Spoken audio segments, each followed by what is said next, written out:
Run Your Story family, this is Allison Gilliard with Run Your Story, where every story needs to be heard. And how cool to be able to share Julius Lunsford and his run story. So cool, and such a cool dude, and so excited to be able to share his story and the power of community.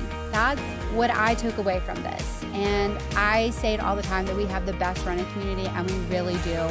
The best cheering squad. Absolutely love it. And it was so great to hear that from Julius. And he was very vulnerable in sharing the obstacles that were there and how the community helped overcome that. And I absolutely love that and appreciate that. So thank you, Julius, so much for sharing your story, and so excited for this running community to hear your heart and the passion that you have for the next generation, which includes your kids. So thank you so much, Julius, for your run story. And guys, this month, our podcast is running on Gilliard Tech Services, and we could not do anything without Gilliard Tech Services. So if you're looking to revamp your current website or need a brand new one, look no further. Gilliard Tech Services is here to help. As a computer science teacher with a passion for web development, Gray has extra time this summer to dedicate to freshening up your online presence. From modernizing existing sites to building new ones from scratch, Gray has you covered. If you're interested, you can reach out through the link in the podcast show notes or visit gilliardts.com. You can also check him out on social media, and you can also go to Run Your Story, and he's right there. Let Gray bring your vision to life with Gilliard Tech Services. And again, thank you, Gray, so much for what you do for Run Your Story. From editing to keeping our website to making it run friendly, we just truly appreciate you. And so guys, give him a big old shout out. And if you need him for your website, he's your guy. All right, guys, get ready, get set, and go run with Julius and his run story.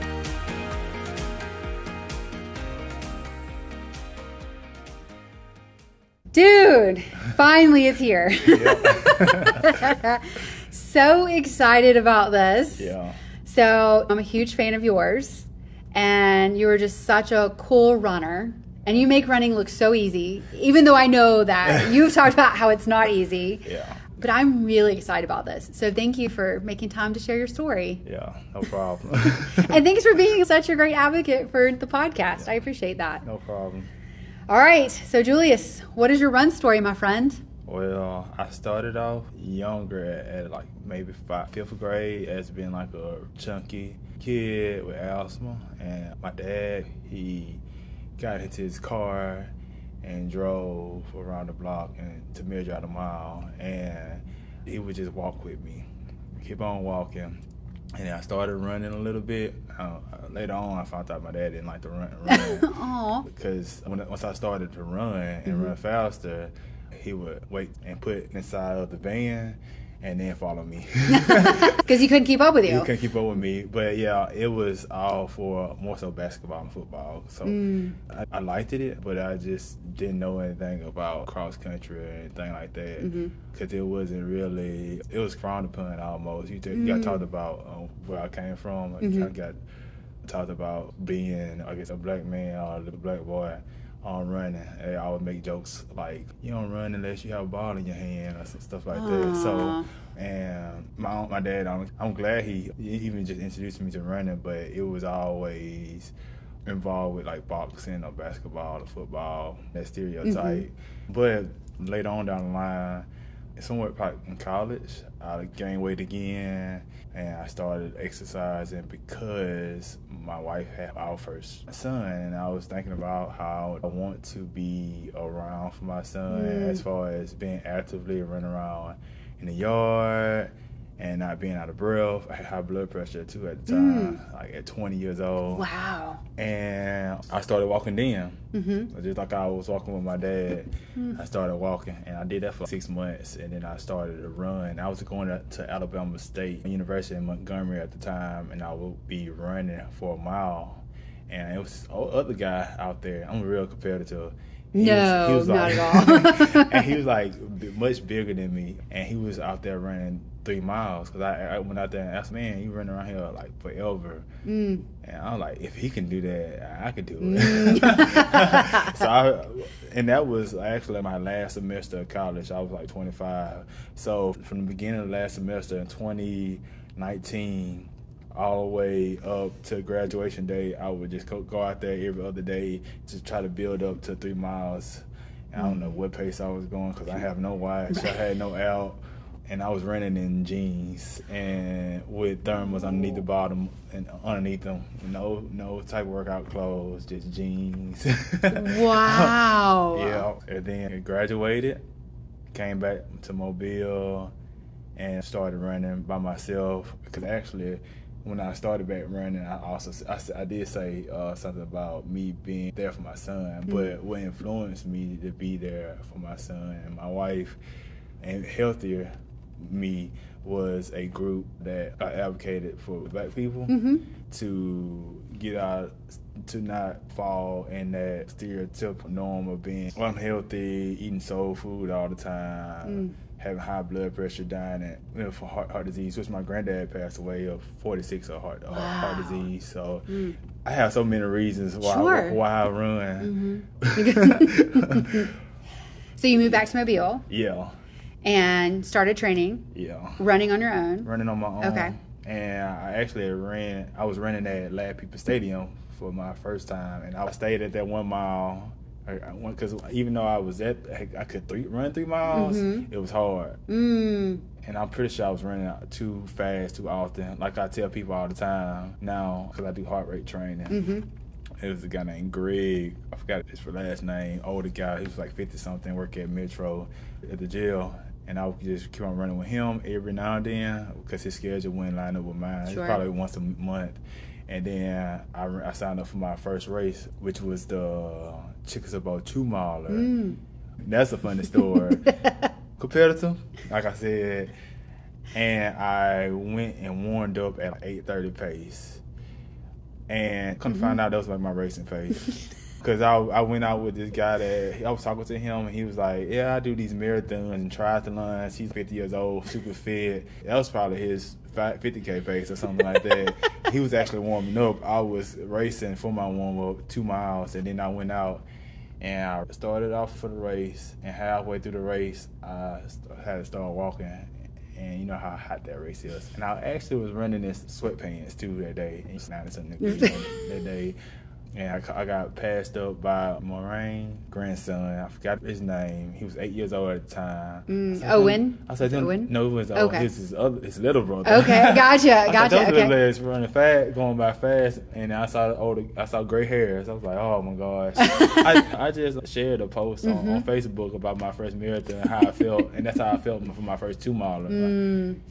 But yeah. I met Victor Stevens because I was running down Goodman Street. I was like, I saw him at the Chickasaw 2-miler, and I tried to catch up. I'm like, man, I'm not going to never catch up with this guy right here. But come to find out, we make jokes about it now, he'll stop at a stoplight and change his YouTube music and just hang out for a minute, and then he'll start back running a couple minutes later. And then he introduced me to Bradley and Dave, and now the group is getting bigger and bigger. Patrick, Blunt, and the Wolf Pack. That's what I was going to say. I think that there was a mention about a group message that you guys have. Yeah, that's my.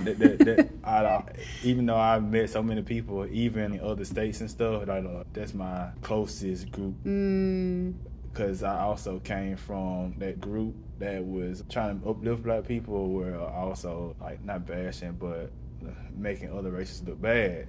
So I was on the fence every time. That's why it took me so long to go around other people in the community besides other people that looked like me. So, but still, Bradley and Dave, they look like the best friends. Of course, Victor and a guy named Kwame too, but I was just talking about that group and stuff, and it was hard for me to even accept them as friends because it was not like a hate thing, it was like a not being able to trust thing. But and now you guys have toes on the line and toes see on who's mine. And Dave, I'm always Dave to my son's birthday party. My sons and my daughters, they always come out and support and stuff too.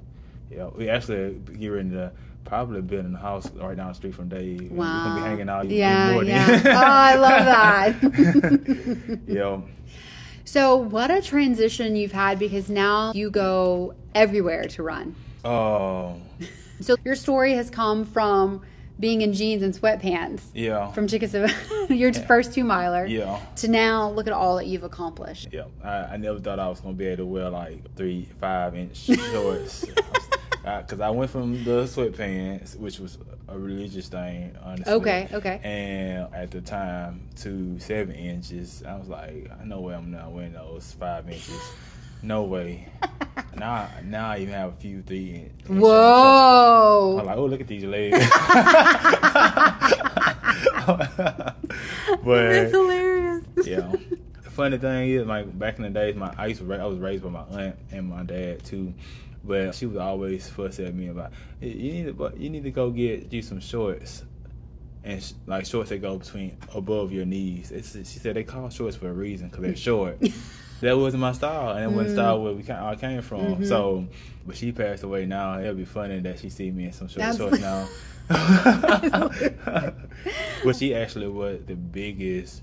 What she told me back when I was a child was to not learn from my mistakes, but just look around and look at the mistakes that other people are making. But she actually was one of the people that I looked at for positive stuff. But for example, she was 600 pounds almost. Wow. So that I still have a fear in me to get bigger. Every time I gain a little weight, I'm like fasting because I was 240 pounds. At one point in time, that's when I had high blood pressure. I'm pretty sure that even if I was bigger, it wouldn't impact me as much now because I'm not eating that soul food and the fries and stuff. But, yeah. It is hard though, and you bring up such a good perspective, and that is that we don't see who we are now visually. Like we still see where we once were, and so the body image thing, I totally get. Yeah, I totally understand. So when I'm saying this for all my Facebook friends that do get offended, that I don't come from a place of bashing no one, but a place of fear that me or anybody around me that is going to become sick because of health reasons. Sure. I do it because out of love, like just for the whole world to just be healthy. But yeah. So obviously you've learned quite a few lessons from running. What are some of those that you want to share? The biggest lesson I learned from running, I only can think of one, is that when life get hard, I know life can get harder. Ooh. So that's my biggest that what helps me in life when I go out for a run, especially early in the day. I got my hardest thing out the way, and everything else just seems easier. Oh, that's good. That's really good. Yeah. Absolutely. And also, there's discipline that goes along that. If I can go ahead and get this over with, then, that's good. And also, the runner's high. If I go out and if I didn't run in the morning time, and I go run if I don't feel like doing stuff in the evening time, if I go for a run right before, let's just say I had to do some responsibilities like cleaning up, cooking and stuff, I get that runner's high. It lasts about 1 hour or 2.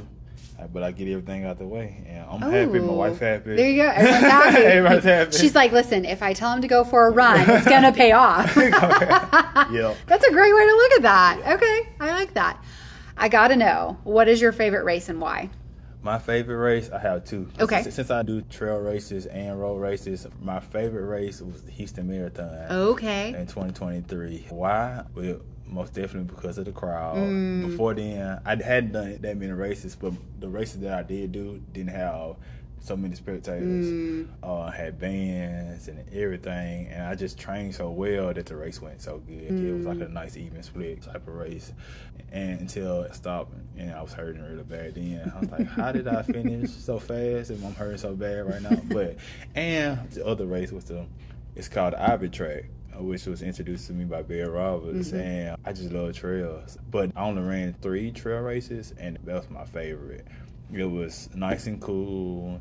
It had a lot of rolling hills, which I hate hills. Okay. But I love when I have to go down it. No, sure. So, yeah. And then just the community was great, too. Yeah. That's awesome. I love that.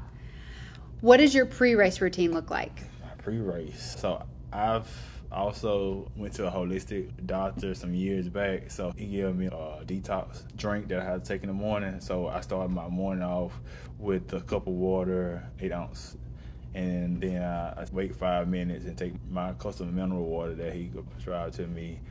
And before all that, I drank a cup of tea, some chai green tea. Ooh, okay. Yeah, because So you are well hydrated. Yeah. And then if it's like a marathon, I would eat anything really. Ideally, I would eat what my doctor would recommend. Okay. It's my main breakfast is quinoa with a teaspoon of honey, egg whites, and carrot juice, and then 12 big red grapes with extra natural electrolytes. But if I'm not feeling that, then my favorite thing is a bagel, seed butter with salt and honey on it. Pink Himalayan salt, actually. Okay, yeah. And I'll eat that, like 2 of those. Sometimes I might throw something else in there, but that's my main thing. And then for half marathon, I would eat 2 hours before, eat the same thing. And then 5Ks and 10Ks, I just take a gel with me, depending on the gel. Because my stomach is not that bad unless I eat a whole bunch of junk food and I have stomach aches. But I can eat a goose 5 minutes before, or you can 30 minutes before a race. But yeah, that's. Are you one that likes to, because you mentioned earlier about your warm up. Yeah. Okay, so when you get to the race, do you still incorporate that now for a warm up? So full marathons, I don't do anything. Like for Houston Marathon, fortunately they had parking 5 minutes away, walking distance. So I got in the car, like I'm gonna use this walk as my warm up. I guess I do warm up, okay, so a little walk, 5-minute walk. But halves, I do a 10-minute warm up. I'll stretch while I'm in the line, the porta potties, and then once 10 minutes within the race, I'll do some 3 to 4 15-second strides, and I do some leg swings 5 minutes before the race, leg forward and sideways. Leg swings, I do the same thing for 10 and 5Ks, but the duration of my warm up or the jog is just more. 5Ks, 20 minutes, 10Ks, 15 minutes. Okay. Yeah. For trails, anything different that you do pre-race? Nope. No, it's all pretty much the same too. Everything's the same. Okay. Oh, that's cool. I've actually wondered that, and so it's good to know. Okay, gotcha. You cross the finish line. It's time to celebrate.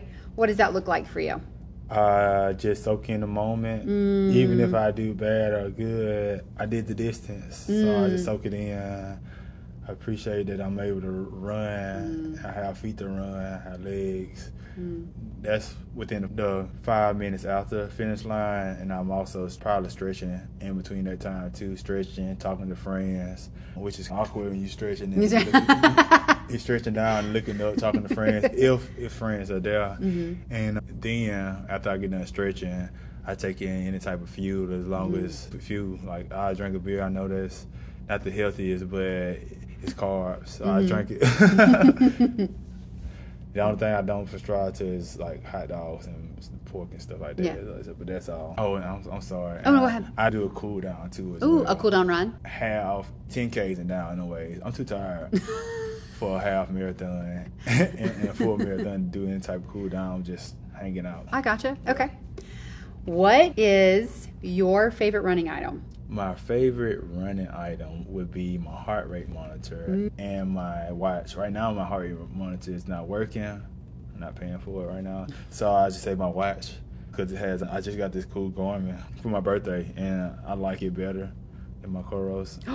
Fortunately, you're killing me, Smalls. You're killing me. Because I love my Coros, especially the price point. But since I was able to get a Garmin, because I wanted a Garmin before I first started running, but because of the features and the suggested workouts and all this stuff. It's fine. Which I know I can get that in Coros with a higher price range, but hey, I'm not. Which Garmin is that? It's the Phoenix 7 Pro, the solar power one. Okay. Sapphire. You went bougie. No, they went about. I would never pay for this, but thank goodness for my uncles. Wow. Okay. This is gonna be a great question. Okay. Favorite running shoes. So let's talk road shoes first. Okay, road shoes. What do you like to run in? My favorite road shoes at the moment, since I haven't run in a whole lot, is the Brooks glycerin GTS, because I do have very pronated flat feet, as you know, and for long and slow stuff, and even short stuff, as long as it's slow in my easy runs. And then my other favorite shoe is Saucony Tempest for racing and speed work. Yeah. Okay. Yeah. Hitting the trails. The trails, I want to say the Ultra Temps. Okay. I didn't get a lot of time to run in those because they tore on me, and then I was having issues with my hamstrings, so I just went ahead and replaced it for a higher heel-to-toe drop shoe, which was a Saucony Ultra Exodus, which had done me real well, but the comfort of the Ultra was just better. Okay. Yeah. Gotcha. Okay. All right. So you did mention a little bit of running fuel. Is there something that you really like to take with you for your longer runs? Oh, you can. You day can. long. Okay. Yeah, it just seems more healthier to me. Me being like trying to be healthy anyways, because I could eat some junk at nighttime. But when you can, yeah, because the low sugar, and I don't have to carry as many in the marathon. I can probably with goo, I probably have to carry 5 versus you can. I have to carry 4. Okay. And hydration really doesn't matter for me. Right, but I usually take UCAN because I'm an ambassador for UCAN. Oh, okay. Very cool. Yeah. Okay. That's awesome. Let's talk about a favorite running memory. Okay, yeah, that's what we just So my favorite running memory is just being out in nature with my Colorado buddies. And the one memory was when we saw a bear. And while running. Right before getting ready to run, it was just sitting on the side of the road, chowing down. A smaller bear. But I would have ran right back into my car. But it was so funny because I was like, here go my phone. Y'all can take a picture for me, but I'm going this way. And wow. Yeah. Wow. So you did. You went running. That was nice though, because it just felt like I love zoos. It's like one of my favorite places to go when I'm going out of town in the state. Yeah. So Colorado was like a zoo with no cages. I will explain, because I ran into a few coyotes. I ran into plenty of prairie dogs. Thank God I didn't run into mountain lion. Yeah. Prairie dogs would be fun. Yeah. Because they're cute. But I don't know how I feel about a bear and coyotes. Yeah. But I would say I do have another good memory too.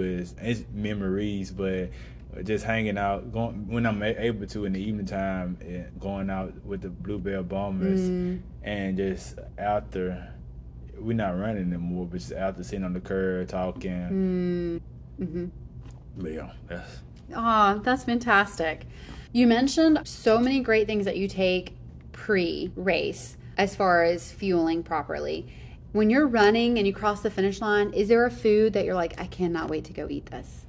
I'm just going to say Indian food, because really? Okay. Indian is just my favorite food by far. I just want it all the time, but my wife doesn't like it that much, so I don't get an opportunity to eat it as much. Okay. Even if I go out of town by myself, this is the perfect time for me to get Indian food.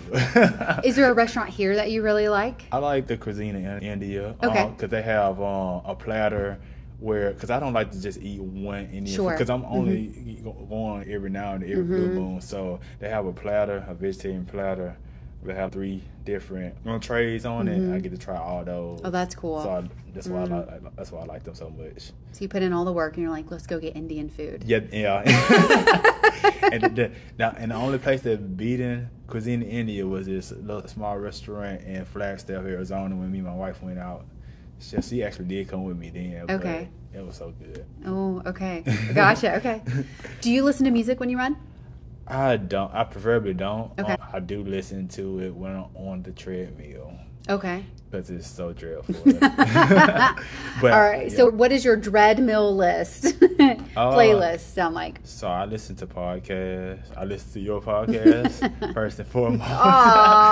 And I listen to Run for PRs. I listen to the Marathon Training Academy, and then that's for my slower runs, easier runs. But I love something high beat, and I didn't want to say this on the podcast, but Bradley said it very comfortably, but I listen to trap music. You guys. Yeah. You guys. I wanted to say R&B too. That's my favorite thing to listen to on long run. That's another good memory of mine. Another guy that's in our little group chat, on the Wolfpack group chat, is Patrick Blunt, which he never interact in the group chat. He just texts me. And we'll go out for late night runs because he never runs in the morning times. So we'll go out on late runs and go run in Municipal and go see the moon over the water. And we'll sit there and sing old R&B songs together. That is so cool. It's so fun to me. But what a great story. Yeah. That is so cool. Oh. Yeah. And that really is, I really enjoy running there. Normally I would do it on Friday mornings before work, but because the city is asleep. Yeah. And the sun's rising, and it is just so peaceful. And there are a few people still out there. Yeah. And it is just so nice. And then by the time I make my way back to Carpe, the city's woken up. And it's just so cool to see it go from sleeping and quiet to the sun up and horns blowing and kids getting ready for school. Yeah. So I'm really looking forward to the summertime, actually, to be able to run that and just be. Speaking of summertime, I'm going to be on the treadmill a whole lot. You're not going to be outside. Not as much. I hated it. Last summer, I had to slow down a whole minute and 30 seconds slower, and that was just, I didn't like it. That's fair. That's very fair. So recovery, because you've talked about having injuries. So is there a recovery tool that you really like? Sleep.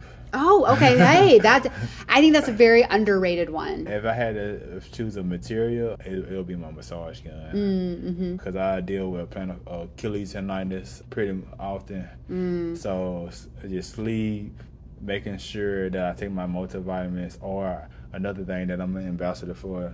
I suck at selling this stuff, but it's called Juice Plus.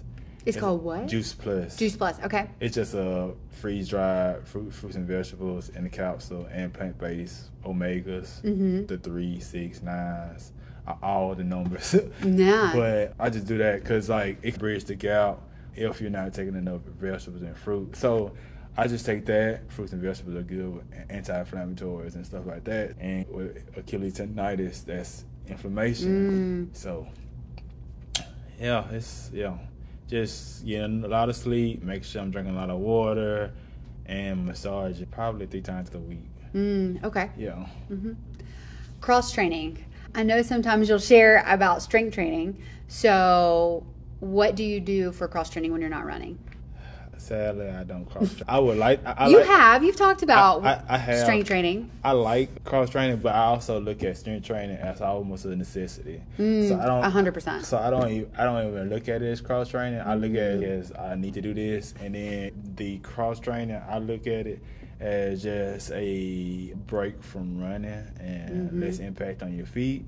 I would love to get into more uphill walking on the treadmill. I just can't bring myself to do it because I love looking at my Strava and say more miles.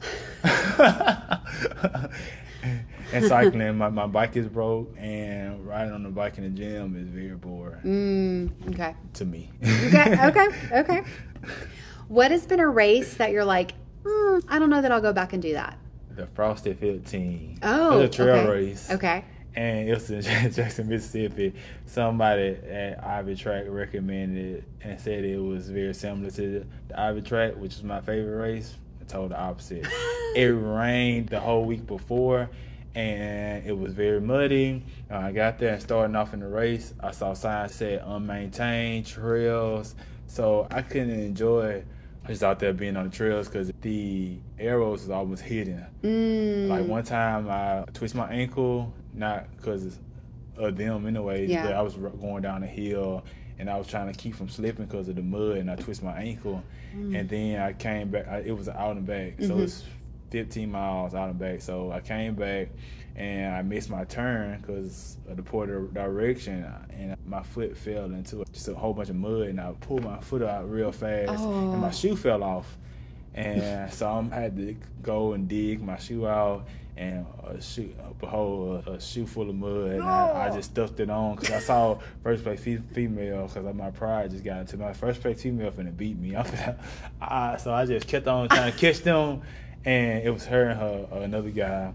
And I got chased by some dogs because they were saying it was right past somebody's backyard. Wow.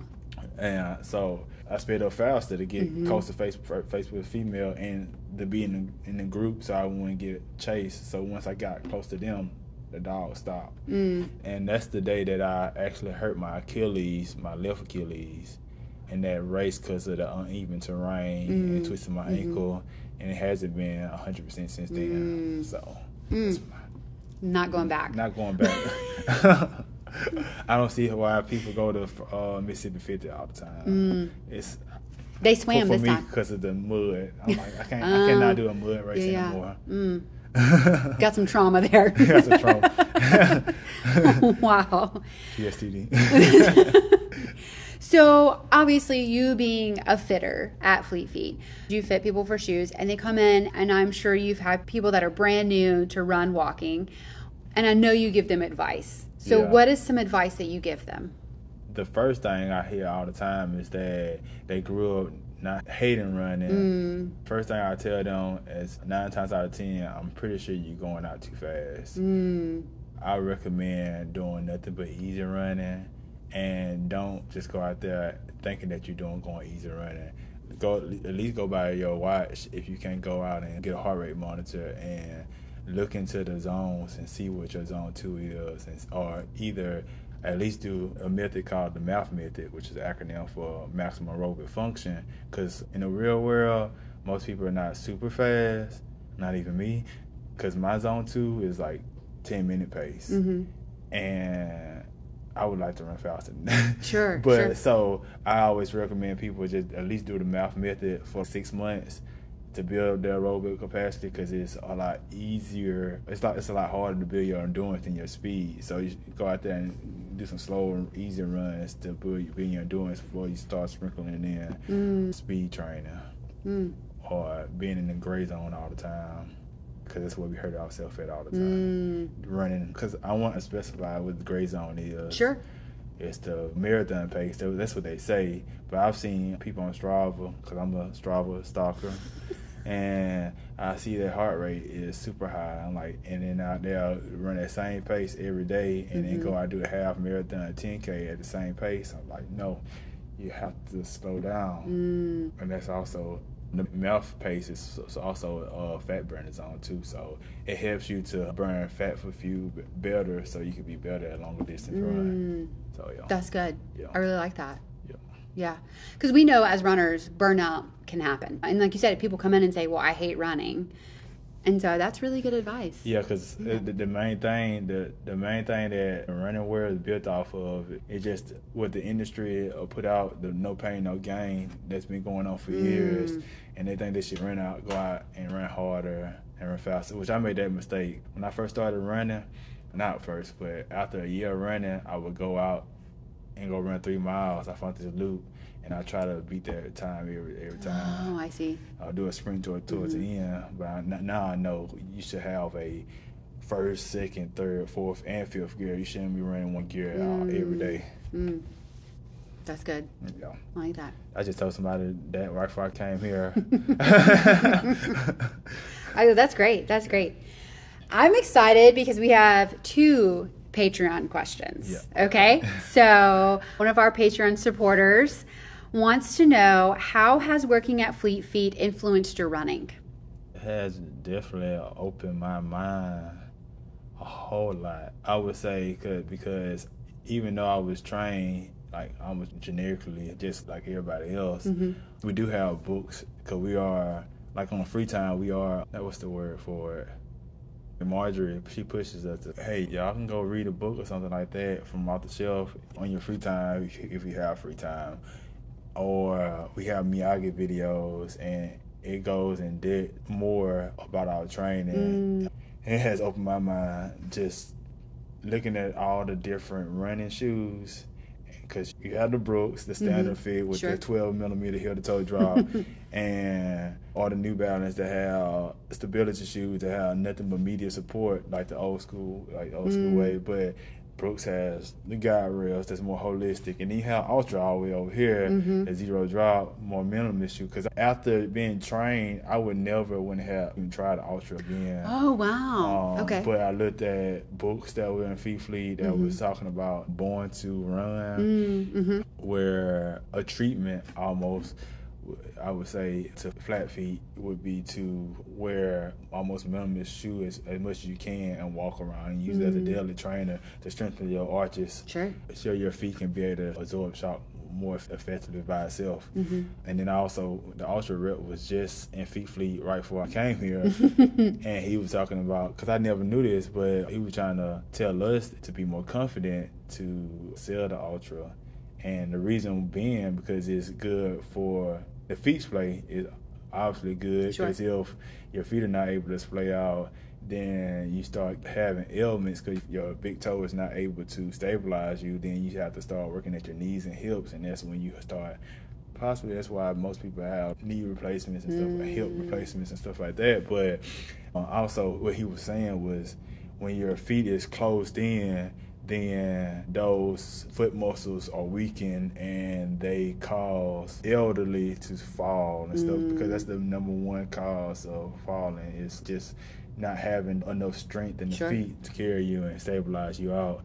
But that's the influence that Feet Fleet has had on me. Like, it hasn't just improved my running, but it also has improved my openness to other people. And because I'm so passionate about shoes now, if I see someone in a grocery store and they're walking a certain way, I'm gonna tell them. Really? Like, okay. I'm gonna tell them about Feet Fleet. I'm gonna tell them about Aaron. I'm gonna tell them about whoever they need to go to. They just need to go get some help. Wow.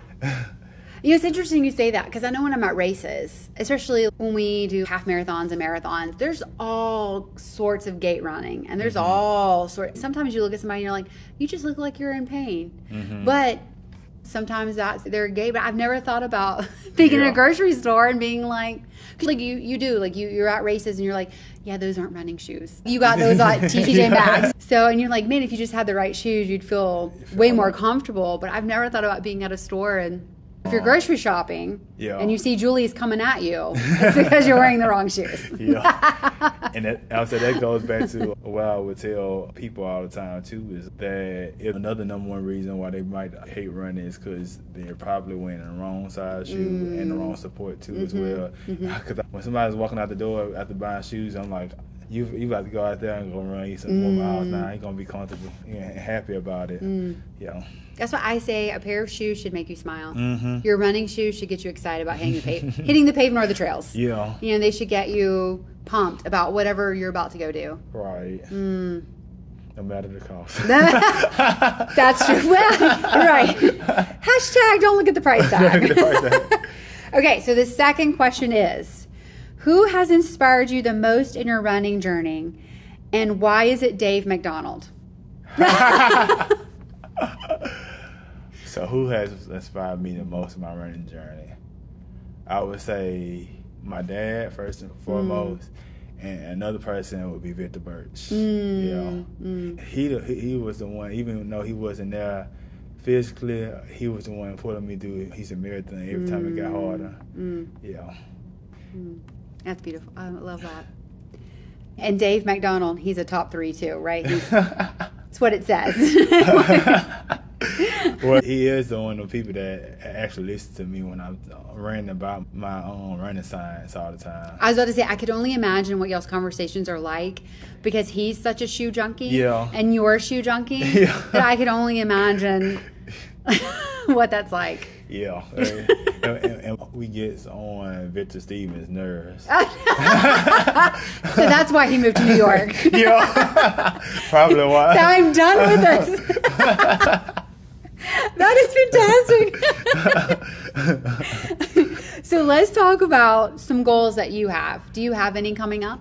My goal is just to stay injury free. That's my main goal. I was getting caught up in the time goals, just coming up with an arbitrary number, saying I want to go sub 40 10K, but I don't want to get caught up in that and end up training too hard and too fast and getting injured. So what my nice little Garmin watch shows me is my current fitness, and I want to stay training at my current fitness level and want to slowly get faster. But my number one goal is to qualify for Boston. Wow. Okay. I don't even know if I really want to run Boston for real. I just want to the bragging rights. Wow. Wow. Cause I like if it was a smaller race like Houston, even though Houston is really big. I don't see myself waking up super early and driving on buses and just to run 3-4 hours later. I'll be sleeping. My coffee has been worn off by then. That's the reason. Okay. But I also want to be faster than that. So that's just my short term goal, is to get my 10K times down faster, work on my speed and my endurance at the same time to be able to qualify for Boston.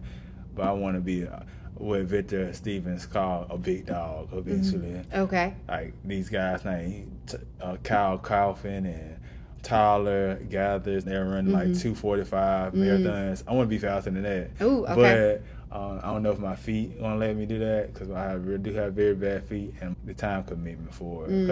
I still want to be able to have energy enough to play around with my children. Sure. And stuff, Yeah.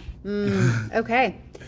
Is there a mantra, something that you tell yourself when you want to stop, when it gets hard, when you're on the treadmill? I just count it down. I always say I got one more to go. Even though I don't have just one more to go. Okay. Yeah, I just keep it every time. Oh, that's really good. Every time I get to 1 mile, Okay. every time I get to 2 miles, I say I got one more to go. I got one more to go. Oh, that's good. Yeah. And then one thing that helped me, it wasn't like a mantra, but just to smile. I know, and while reading a book by a psychiatrist, but smiling signals to the brain that you're doing something for yourself. And so when I did this at the previous half marathon race I did at Tuscaloosa, and I got to mile 10, and I just started smiling. And I noticed my pace got faster. Wow. Okay. And then that only lasts like a quarter mile, and I'm like, I got this real ugly face. And I'm like, and I see these people, I'm like, I'm smiling, because I don't want, especially if they're taking pictures. That's right. But smiling really makes me feel better while I'm running. Yo. I'm gonna have to remember that, and I'm really gonna have to remember that one, because the bunny bolt that I just did, I didn't realize the photographer was right there. Yeah. And I just look like I am just dying. And there's this other person whose name's Karen, and she's, hey! They're just having like the best time. But I didn't even know. I just didn't even see. You didn't see it. And I didn't see it. And a coworker sent me a picture. She's like, look. And I was like, that's a horrible running picture. Yeah. Because I look so sad. Like, I'm just like, what is happening? Yeah. So now I'm just going to, okay, I like that. Just smile. I'm going to try it for a 5K too. I don't know how easy it would be for a 5K. To smile the whole time? Because I was going to say that my best races so far have been 10Ks, even though I know I haven't done that many, and full marathons, even though I haven't done as many of those either. Because 5Ks are so tough. Like, you have to go, even though it's just quote unquote 5K or 3.1 miles, it's so hard to be in a half marathon. That even though I was soaking in the moment, I was telling myself, you did this, you did 13.1 miles, and back in my head I'm like, dang, I can't never negative split. Because that's my main goal when I'm racing, not for a full marathon. Just make it to the end. Just make it to the end. Just make it to the end. Hopefully at the time that I'm going for. But that's my biggest thing. On the race, I actually was able to negative split was a 5K and a 10K. The 5K, I hated it. Okay. That's my favorite distance. Is it 5K? My favorite distance is a 10K in the marathon. Wow. Okay. I don't know why, but because it's so much different. Because the 10K pace is almost close to a 5K, but that's where I have one of my better experience being a newer runner. I was probably like 2 years of running while training for my first marathon, and the half marathon because, as everybody know, most people know, I love to run slow. Like, I will go run, even though... Okay, but let's clarify this. I'm sorry. No. You're slow. Yeah. You're slow is not a normal slow. Right. Okay. I just want to clarify that because I've seen your Strava. Yeah, because I actually had one of my friends named Tanya. I don't know how to say her last name. Roselson. She told me that I need to slow down. I was like, we run together before. I told you I run my heart rate. This is my slow. This is my slow. I just want to clarify that we are not the same slow. But I love to run easy, and I even love to run easier because I like to be able to enjoy the rest of my day. So that goes back to doing a marathon. It's still being aerobic, and it's an easy pace the whole time. Even all the way until the end of the race, you're not huffing and puffing. You don't have all that lactic acid build up. I like that part about it. So. Okay. All right. When you're not running, what fuels you? What are you passionate about? My wife would say running. She told me this morning. I was reading the question tonight. She told me I need to be more diverse in my conversation. But I do have a very addictive personality by myself. Okay. As I get from my dad. Because every stage of my life has been different. But at one point in time in my life, gaming was it, and that was all. I didn't want to do anything else, and that's all I talked about. And at one point in time in my life, being this pro-black advocate, being out in the streets, protesting, that's all I wanted to talk about. And then it was running, and that's all I wanted to talk about. But I'm gonna get better. I'm gonna start listening to podcasts about breastfeeding moms and stuff like that. I'm just playing, but it's like that's really getting diverse. That's my point. But I'm just being smart towards my wife right now. Gotcha. But I'm gonna start listening to podcasts about different stuff, so I can be able to have more diverse, especially conversations with my wife. But I do really like, because my answer was, when I was looking at these questions, was I love to play ping pong, and I like to play card games and board games, which my wife do not like to do. I'm like, I try to do something different. But you don't like doing it. That's great. Yeah.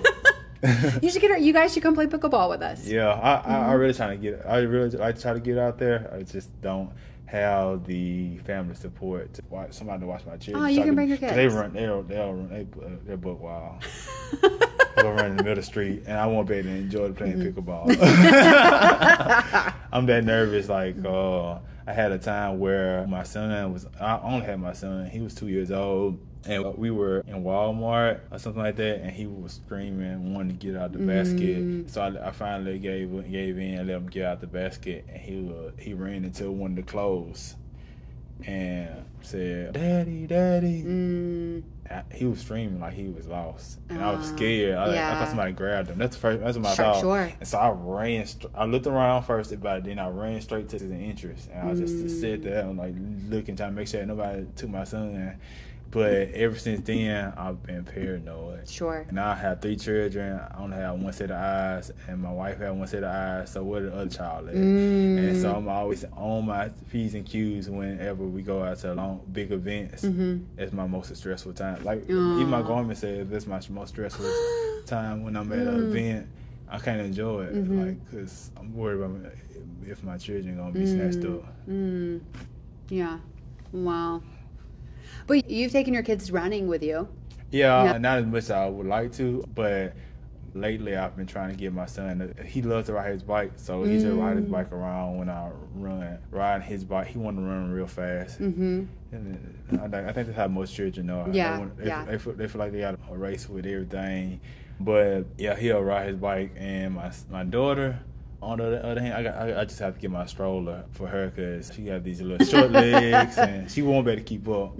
She gets tired really fast. But that's what I want to incorporate that more so they can see me doing it. What a legacy. What a beautiful thing. Because that memory you have with your dad, now they have with you. Yeah. Of like, I went out and while my dad was running, I was biking. You know, or my dad was like, that's really cool. Yeah.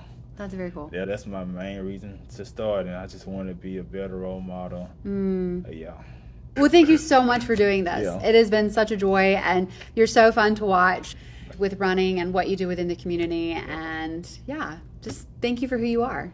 Yeah, thank you for doing this right here, especially so we can hear other people's stories too, because I've been touched by a lot of people's stories, like, oh, I didn't know they did that, or that happened to them, and just the wisdom, especially from Jim Mathers. There was so much wisdom in that. Yeah, absolutely.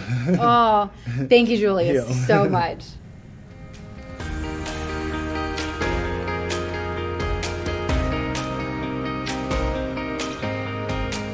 What a cool run story. Thank you, Julius, so much for sharing your story, your insight, all the lessons that you've learned, and just all the things that you do. Absolutely amazing. And just thank you so much, Julius, for sharing your heart, for being the dad that you are and bringing your kids along with you with running. That's absolutely phenomenal. And can't wait to see what cool things you go on to do. It's like super, super excited for you.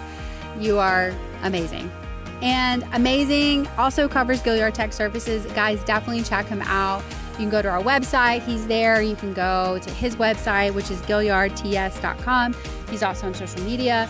Definitely check him out there. He's working this summer, and right now he's doing AP Reader, but he is having a great time in all the things. So he loves a website. He loves building them. So always come in and he's doing something different. But he's made Run Your Story look so good, and we're so grateful for him. So definitely check him out, guys. And definitely give him a shout out. Tell him thank you, because I can't afford him. So grateful for him and what he does. It's definitely a team effort. And just thank you, Gray, and thank you, Gilliard Tech Services. As always, Marcel, we love you and appreciate you. Thank you so much for what you do, for giving us a safe place to be able to record and believing in the running community. You guys are absolutely amazing. Our Patreon supporters, you know how I feel about you. You are my people, and I love you, love you, love you. You are absolutely amazing. And thank you for making this podcast possible. Thank you for carrying the torch and making sure that stories get heard. I absolutely love you guys so very much. And like, share, comment. Guys, our Patreon supporters love when you share the stories that they're paying for. They make this happen, and so they are a beautiful community, and I absolutely love them. And so the one thing they tell me is I need to say like, share, comment more and more. So like, share, comment Julius's story and make sure that it gets heard, because your stories are incredible and they need to be heard. Like, they're so powerful, and just absolutely love getting to know you guys more. And I feel like I become a better person and a better runner when I hear your stories. They're just amazing. So until next time, guys, go run your story, because every story needs to be heard.